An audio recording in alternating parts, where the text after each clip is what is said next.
নমস্কার বন্ধুরা, আশা করি সবাই ভালো আছেন। বন্ধুরা, ভিডিওটি আনতে একটু দেরি হলো। আজ আমাদের ছোট্ট পরিবার বৃহৎ হতে চলেছে। এইভাবেই পাশে থাকুন। 50 জন সদস্যের পরিবার আরও বড় হোক, এই আশীর্বাদ চেয়ে আমাদের ভিডিওটি শুরু করছি। আপনার কোনো বিষয়ে ভিডিও জানার থাকলে অবশ্যই কমেন্টে জানান। প্রতিদিন আমরা বাড়িতে ঝাড়ু দিই, কিন্তু সঠিক নিয়ম মেনে দিচ্ছেন কি? জেনে নিন এই ভিডিওটি থেকে। বন্ধুরা, ঝাড়ু তো আমরা সবাই কিনে নিই, কিন্তু আপনি জানেন কি শনিবার দিন বাজার থেকে ঝাড়ু কিনে আনলে দুটো ঝাড়ু বা ঝাঁটা একসাথে কিনে আনুন। লক্ষ্মী মা এতে খুব সন্তুষ্ট হন। ঝাড়ু সবসময় পশ্চিম দিকে রাখুন। পুরনো ঝাড়ু ফেলার আগে এই কথা অবশ্যই খেয়াল রাখুন, না হলে ত্যাগ করবেন লক্ষ্মী মা আপনার গৃহ। লক্ষ্মী মা সম্পদ ও সমৃদ্ধির ও অধিষ্ঠাত্রী দেবী। লক্ষ্মী পরিচ্ছন্নতা পছন্দ করেন। প্রচলিত বিশ্বাস অনুসারে যেখানে নোংরা আবর্জনা থাকে সেই স্থান ত্যাগ করেন তিনি। সেই কারণেই ঝাঁটার মা লক্ষ্মীর বাস করেন বলে মনে করা হয়। কারণ ঝাড়ু বা ঝাঁটা আমাদের আশপাশ পরিষ্কার রাখতে সাহায্য করে। সেই কারণেই ঝাঁটা ব্যবহার করার কয়েকটি সঠিক নিয়ম বাস্তুশাস্ত্রে উল্লেখ করা আছে। স্বাস্থ্য মতে ঝাঁটা সঠিকভাবে ব্যবহার করা না হয় তাহলে রুষ্ট হন লক্ষ্মী দেবী। সেই সংসার ত্যাগ করেন মা লক্ষ্মী। ঝাঁটা ঘর পরিষ্কার রাখার পাশাপাশি ঘর থেকে দারিদ্রতা ও নেগেটিভ এনার্জিকেও দূর করে। সে সংসারে ঝাঁটা সঠিকভাবে ব্যবহার করা হয় না বা সঠিকভাবে রাখা হয় না, সেই সংসার থেকে দারিদ্রতা কখনো দূরে সরে যায় না।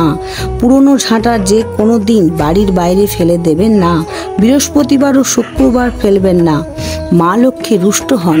মা লক্ষ্মী নতুন ঝাঁটা কিনে আনার সঙ্গে সঙ্গেই পুরনো ঝাঁটা ফেলে দেবেন না। এই কাজগুলি অশুভ বলে মনে করা হয়। শনিবার, অমাবস্যা বা হোলিকা দহনের দিন পুরনো ঝাঁটা ফেলে দেওয়ার জন্য উপযুক্ত সময়।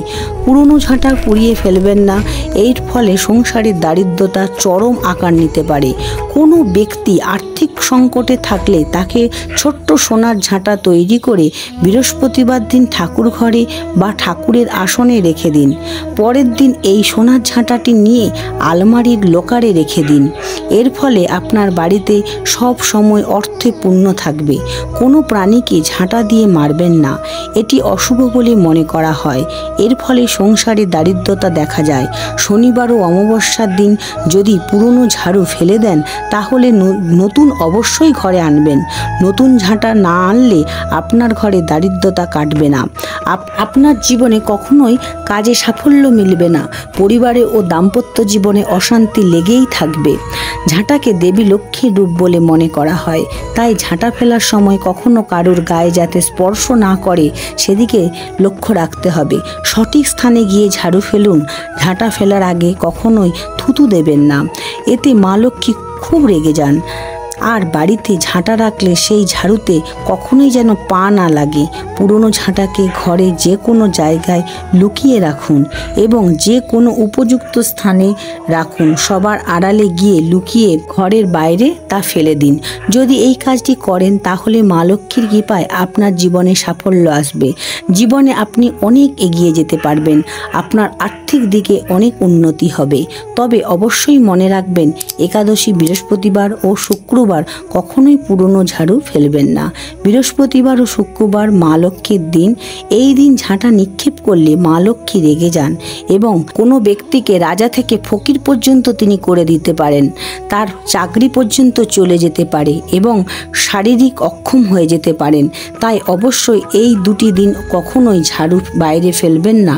বন্ধুরা, ভিডিওটি ভালো লাগলে লাইক, কমেন্ট ও শেয়ার করবেন। এই রকম ভিডিও পেতে চ্যানেলটিকে সাবস্ক্রাইব করবেন। ধন্যবাদ। Thank you.